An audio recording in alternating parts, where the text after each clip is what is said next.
America's workforce. Its strength is our nation's success. Join Ronnie Spellman on I Build America podcast as we explore innovative solutions and inspiring stories from leaders and workers shaping America. Discover actionable insights to build a motivated workforce. I build America. Welcome to the I Build America program. We're here with David Hunn. David, welcome. Thank you. Now, you're the president and CEO and founder of SkillSource, the SkillSource Group. Right. So we're the nonprofit organization for and the fiscal agent for the Virginia CareerWorks Northern Region. We're one of 14 local workforce boards in the state of Virginia. We happen to be the most populous, so with the counties of Fairfax, Loudoun, and Prince William, and multiple cities. But we've been in this business for quite a while. Well, and you mentioned something that I think is worth delving into a little. You said the most populous. So walk us through, for those not familiar with, so we're in Washington, D.C. I appreciate you coming up from Virginia to join the program. But walk us through kind of that size and scope of what you do, because we've been meeting with workforce organizations around the country.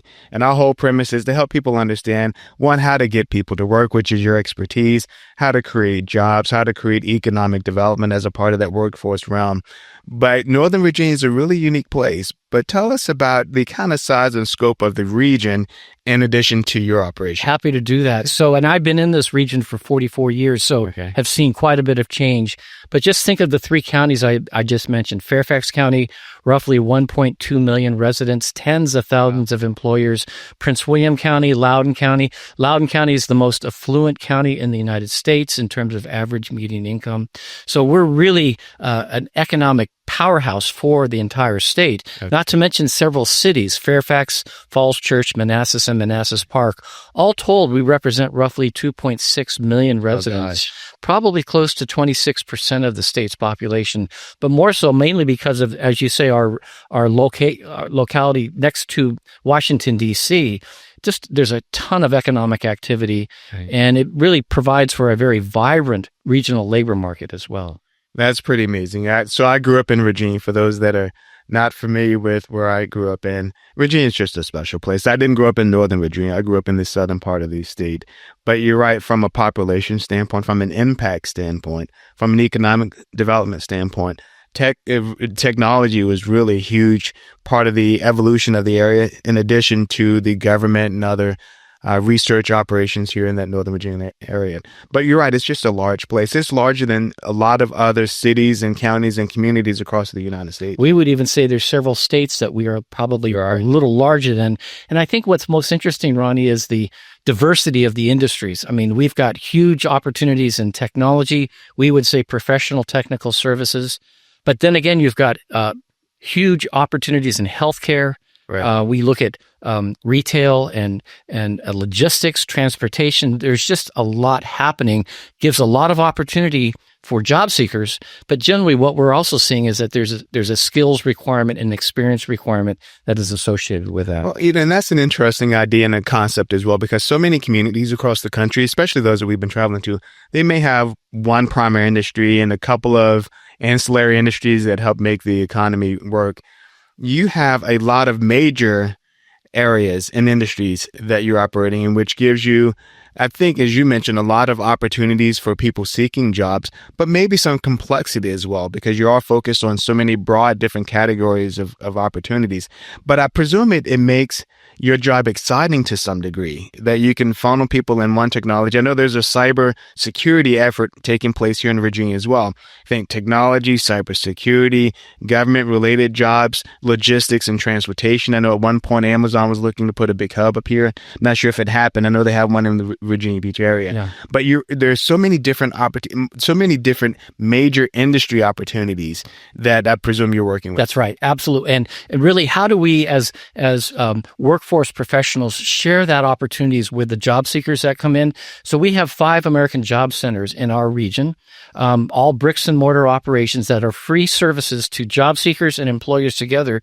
But all told, even in a region with low unemployment, we'll see 45 to 50,000 job seekers each year coming through our doors and coming from all walks of life, backgrounds and educations, how do we help them think about the career opportunities that they might want to pursue?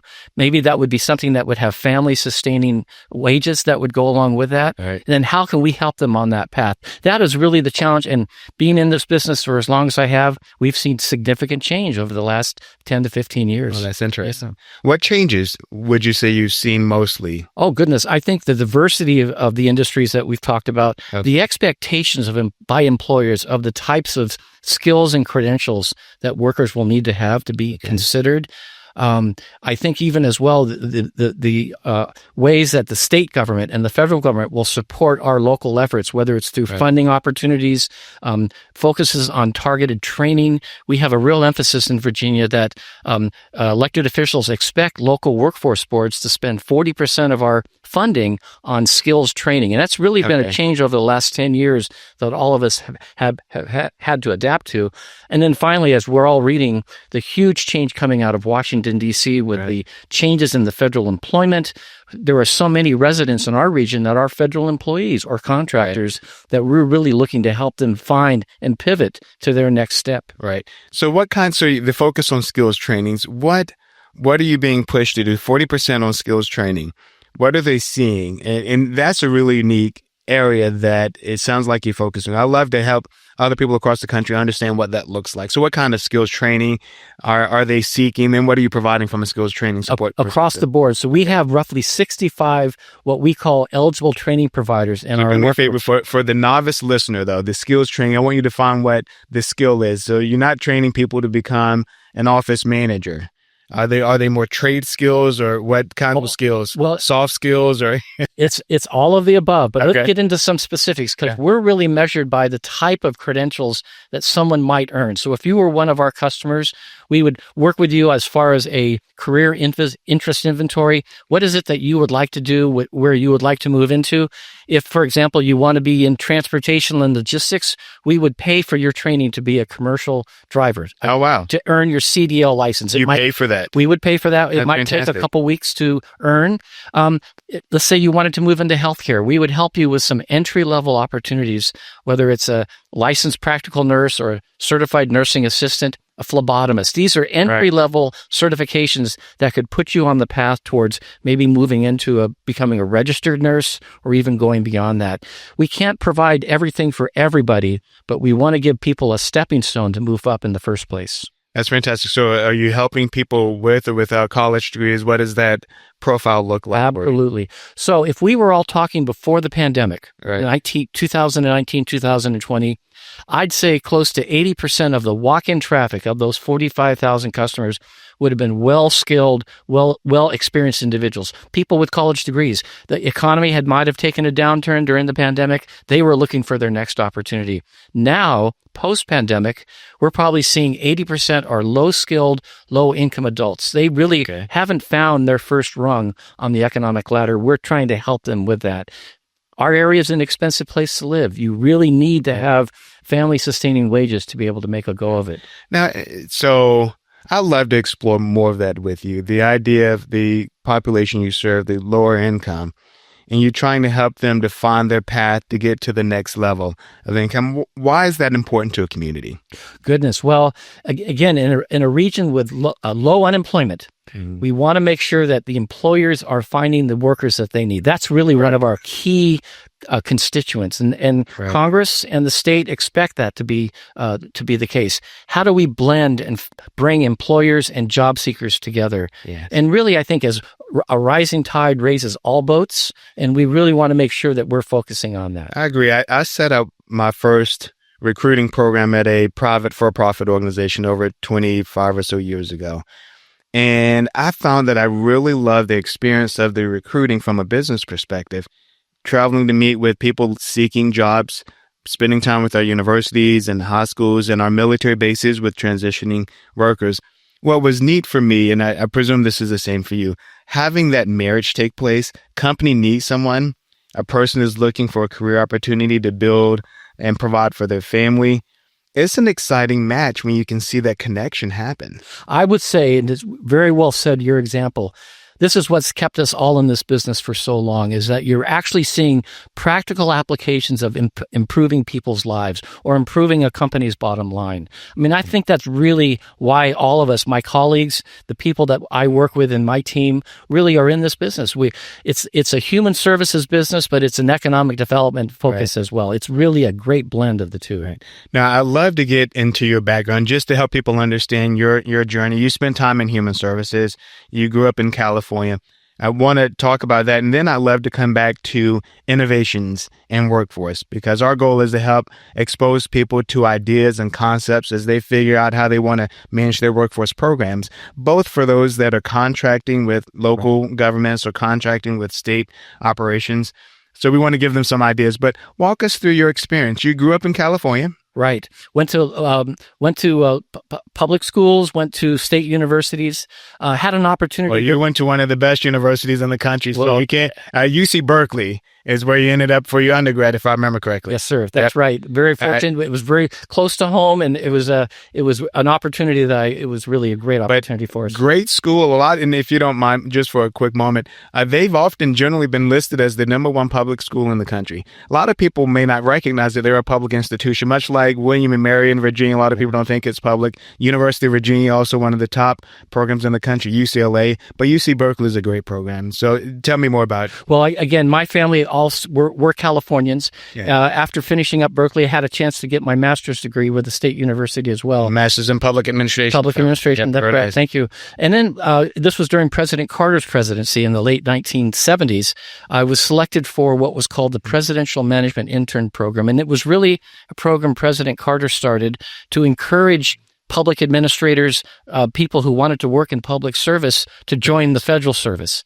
And I was one of 200 selected across the nation. Wow. It was very great opportunity. And that was what brought me back to Washington, D.C. I was with the Department of Transportation and then made a move over to the Office of Management and Budget and stayed there for 5 years. Really learned how to understand the federal bureaucracy, the federal budgeting process. Right. And it made me more appreciate and gave me a skill of really looking for efficiencies and practical applications of that. So, well, efficiency is the word of the day. It really is. It really has come full circle now. Right. And then after making a change out to Fairfax County government for 10 years, had a chance to really get into the world of workforce development, economic development, started the Northern Virginia Regional Partnership, which had been an opportunity started by Governor Allen at the time.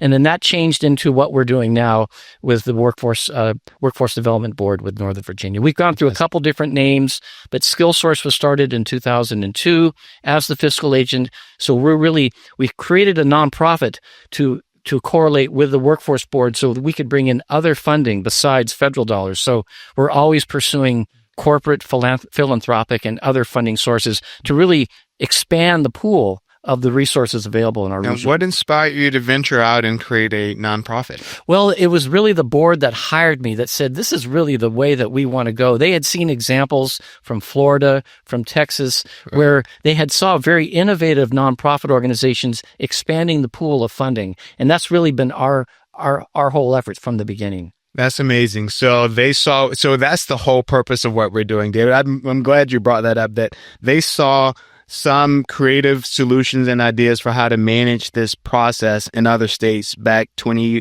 plus years ago and decided to bring it here. And so it seems like it's working well, the model. I think it is. Now, you still have examples of where what we do is run by local government. Sure. And that's fine. And that really depends on the jurisdiction or the correlation of jurisdictions. We represent a consortium of local counties and cities. And that means that we're kind of the glue that brings all of the local governments together on behalf of the workforce programs. Well, let's dig a little more into that. The concept of consortium, what that means. So you've got a nonprofit working with government, presumably industry partners as well. So the word consortium, and a lot of what I'm seeing today is the need for collaboration and partnership development. That's not necessarily a new concept, but I think there are new ways to implement it. And you've described a consortium. What does that consortium look like? Some of the partners, how do you collaborate?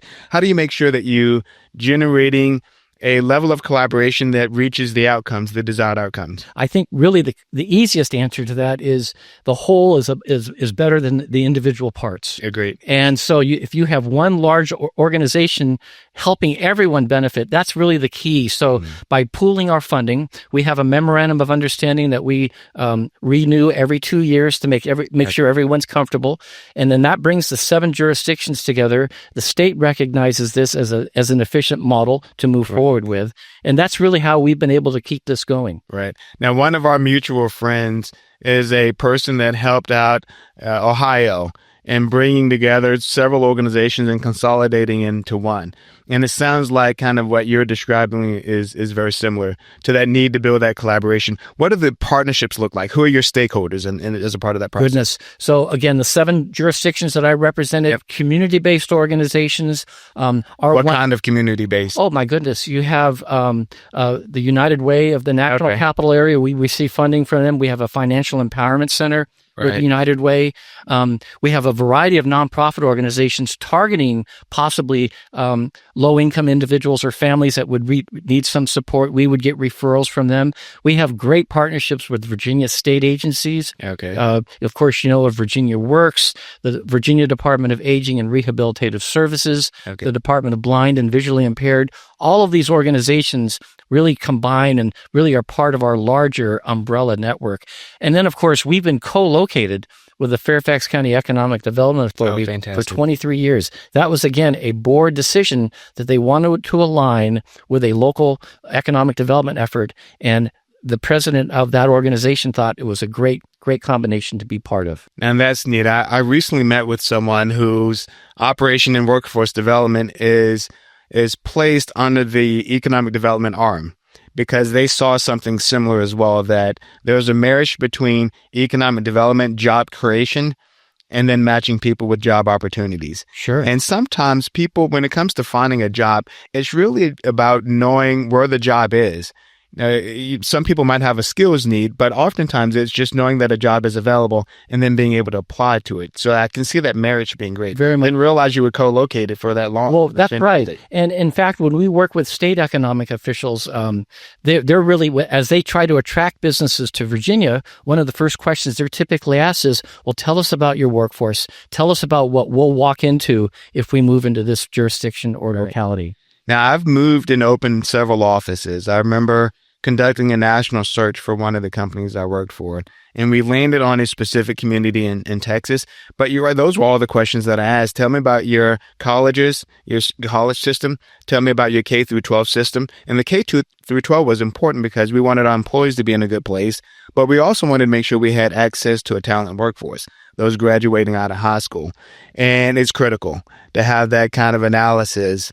And then we're looking at cost of living and housing and some other components as well. You know, a great example of what you just said was the decision about Amazon putting their second headquarters in Arlington, Virginia. Right. And really the word from the state of Virginia was, rather than trying to compete through incentives, what they promised and what they're fulfilling to do is to promise a steady stream of graduates in engineering and AI and information technology. And that's really where we saw the expansion of Virginia Tech in right downtown Alexandria. And that's really what sealed the deal with Amazon. Well, I'm proud of Virginia Tech and their expansion. I know Boeing was a major part of that process of creating the facility up in that Northern Virginia market as well.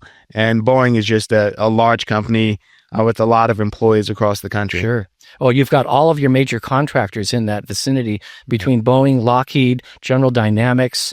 Go right down the list of the Fortune 500s. That's fantastic. Yeah. So strategically, what's next for you? What do you look to achieve? And by the way, you mentioned this briefly, but you've been helping a lot of the federal employees that are transitioning out of their role because of the efficiency focus. What does that look like for you in helping that many employees based here in this market? Right. Well, we're very concerned right now. I mean, this has probably been one of the largest industry shifts I've seen in my career. Okay. Happening so quickly. We haven't seen a lot of individuals yet. We think part of this is because of the delays with all of the court challenges. Sure. Even as the administration tries to consider how it wants to move forward, we've really only seen one large reduction in forced notice, and that was out of the Health and Human Services agencies up in Bethesda. Okay. So that impacted the state of Maryland more than Virginia, but yet I'm sure we had citizens that were impacted. We're looking right now, we've got efforts to focus our local efforts to make sure people understand that there are services, free services, if you're a federal employee or a contractor. The other big thing, Ronnie, was after the Agency for International Development was disbanded, the contractors, there were so many contractors in our region that lost their jobs within weeks. Okay. And so we've started to see a lot of that. We've probably had about 1,000 workers come in our doors so far. We're assuming midsummer, late summer, fall, we're really going to start to see the surge of job seekers, especially if they've taken the deferred retirement. Right. September 30th will be their last day. They're going to now be wanting to look. Our goal will be to help them stay in Virginia, stay in the greater Washington region, and that will be one of the challenges my team and I have. Well, and you hinted on a unique point that I think probably people need to understand. It's not just the individuals employed directly by the federal government that are losing their opportunities. There's a supply chain or an ecosystem around it. So the contractors, subcontractors that are involved in a lot of that work are also facing the impact of the changes. So you're seeing those employees from the private sector side also needing the services. Very much so. Now, of course, the economic development officials will say, we have 45,000 jobs in Northern Virginia that are available across all industries. Now, from our world, though, not all of those will be practical for a federal employee. I worry about the specialists, maybe the soil scientist at the Department of Agriculture, or the doctor coming out of the National Institute of Health. How can we help them pivot and transition to keep them here? That's going to be one of our fundamental challenges. Can we keep them in their industry, or can we pivot to a like-sized type of occupation that will fulfill them? Obviously keep them at a compensation level that is appropriate. Well, and this is, and I hope you don't mind me asking this question, but you made me think of it when you mentioned trying to keep them here. Is there an opportunity, particularly given your unique relationship and jurisdiction around Washington, D.C., which is kind of an international, national city hub of sorts with people coming in from all over the country?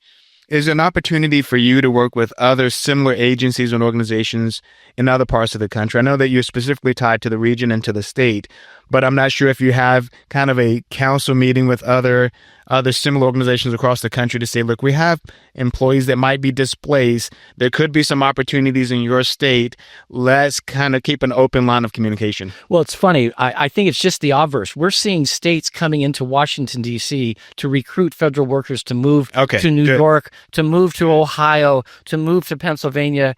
I'm not sure I want to facilitate too much of that. It's a lot of work. But again, my goal, my job, the expectation is for us to help workers, if they can, stay in Virginia. Right. No, and even, I would say, Virginia Governor Youngkin has an initiative called Virginia Has Jobs. And of course, his team would say there are 250,000 jobs open in Virginia that we'd love to find a match for you here. Fantastic. Yeah. Have you seen and worked with a lot of our military members? That's one of the huge focuses of this program is there's so many exiting service members coming out every year across the country, including Virginia. Norfolk, Virginia area is huge military community. Are you seeing a lot of those service members come to you for assistance? Some. Now, we actually have targeted services for veterans separate from everything else, but, we have multiple bases here in our area. Quantico Marine Base, of course, you're familiar with, as well as multiple bases in Arlington County and in Fort Belvoir in Fairfax County. So many veterans will want to transition. We find many veterans will want to return back to the states of where they might have come from. Right. We've seen that a lot as well. And that's fine. That's fantastic. Our goal would be to help them make that easy transition. And I would say, Ronnie, that the spouses of these veterans, the veterans and their spouses are at the top of our priority list if we can make sure that they're aware of what we can offer for them. And the listeners may have heard me say this on some of our other programs, but the Virginia Values Veterans Program, the V3 program, incredible program. Very much so. Incredible for industries. It is unique. Very unique for Virginia. They've been at it for probably 15 years. We're a V3 certified employer. Okay. So we want to be able to facilitate that. There are so many off-ramps from military service to civilian service. I think the key is making sure both the service members themselves and then our team can really make that marriage work well together. Can you delve into slightly the V3 program then? So it sounds like you're certified partner in that program, and it is unique. If some other state is looking to create something similar, walk them through what it is. And not necessarily how to create one, but enough to understand it. Because on the private sector side, private sector companies, and hopefully it's the same, but if a service member joins your organization and they're with you for 90 days, then you'll receive essentially a rebate check for having employed that person. That's right. Walk the listener through it. And of course, others can maybe better explain this than I can. Right. I think there's a Virginia Values Veterans website that I encourage your listeners to go to. But really, the whole point is to emphasize and incentivize employers to look at veterans first, to be able to consider them as one of their first hires. And if they are able to make a match and bring someone on board, to your point, it would get a stipend. Hopefully they wouldn't even need that, but that would be, it's to encourage the veterans themselves to participate in the hiring process as well. Not only with V3, but you've got relationships between veterans groups where even in the last 6 months of their veteran service, they can work with my team with the Workforce Innovation and Opportunity Act and really be able to make that seamless transition, keep their pay as a military active duty member, but make that transition to civilian workforce with our assistance. And it's the best of both worlds. It is. So I've mentioned this a few times on the program, but I grew up in a heavy military area. I never served, but I love our veterans. And like you mentioned, their spouses make a huge sacrifice for their member that's serving. And I've done a lot of the statistics and analysis over the past several decades. And spouses are oftentimes underemployed because they're having to move so much. They don't have that continuity in their work position. But the families and the kids even that make the sacrifice to move every few years across the world. And so this program definitely loves our veterans. And I would say that's why you see this is the highest priority coming out of the Federal Department of Labor and the state Virginia Works. They expect local boards like ours to make that one of the top priorities. Good. That's fantastic. Yeah. So strategically, what's next for you? You've been with the organization and a part of the evolution of the organization now for over 20 years. Right. What's next for you? I think we're watching closely what's happening with the federal government. Of course, the enabling legislation for our work, the Workforce Innovation and Opportunity Act, is up for reauthorization by Congress. It almost made it through last fall. It didn't happen. To me, that is going to be critical for the stability of the organization and the stability of the system nationwide. We'll follow what Congress expects to happen. Of course, you've met with the Commissioner of Virginia Works. There's a lot of change in Virginia as well as they look to streamline the efforts, trying to make it more appropriate for employers to work with job seekers. And I think we'll be really doing that. I will say, though, that in Northern Virginia, we're trying to be a leader in the state of Virginia in terms of the way that we do our work. I would expect with funding challenges coming down the pike, we're going to need to think of our work differently. We might need to think about how do we use artificial intelligence on behalf of job seekers differently? Could there be more self-service options for those that are capable of doing it? I think the next 5 years are going to be really, I will use the word transformational in terms of the way that we do business, how we're funded, how we deliver services, and the expectations of the efficiency and the outcomes coming forward. And so I'd love for you to tell anyone in a similar role across all the other states and all the other communities across the entire country, help them understand how they can be a part of this evolution that you've described. And I'd love to give you some ideas on what they should start to look at and maybe start to consider as they evaluate where they are. I agree with you from this perspective, and I think this is what you're saying. Now's a great opportunity for them to figure out what's next and how to not necessarily revolutionize the industry, but make sure that they're evolving with the industry. And so what advice would you give someone in your role or a similar role or a state or a mayor? One of the programs that we spoke with was out in Colorado, and the mayor really led the effort to review and re-review the workforce development. It sounds like they're doing a pretty good job at being strategic. What advice would you give anyone looking and listening to this program on how they can be a part of the next wave and evolution of workforce development? Well, thanks for that question. Having seen so many changes over the decades, I would say all of us in the workforce world need to be able to be flexible. We need to be able to pivot on our own, even as we see job seekers looking to pivot. Think of the different ways that services can be delivered rather than saying, oh, this is the way we've always done it. Right. How do we do it differently? Can we move to electronic case files versus having paper files, as so many of our teams do? Okay. And that's going to be requiring changes at the state and national level. We need to invest in technology, I think. But again, we need to be able to be supportive of our staff and to be able to make sure that they see and are prepared for the changes. We have a program in our region where all of our staff are certified as certified workforce professionals. Okay. And that can be done online, but it really gives the customers, both employers and job seekers, the confidence that the staff that they're working with are really credentialed and know their work and really be able to apply best practices. And I think my colleagues around the nation all can consider that, but we all come from different